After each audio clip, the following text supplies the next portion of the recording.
گفتم ملکی یا بشری؟ گفت که هر دو. کانی نمکی یا شکری؟ گفت که هر دو.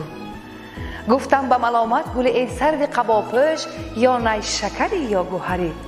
گفت که هر دو. گفتم دل مایی که ندانم که کجایی، یا دیده اهل نظری؟ گفت که هر دو. گفتم به یک اشوه ربایی ز سرم عقل، یا هوش من از تن ببری؟ گفت که هر دو. گفتم به کمالی تو چنین بیخبر و بس، یا خود ز جهان بیخبری؟ گفت که هر دو.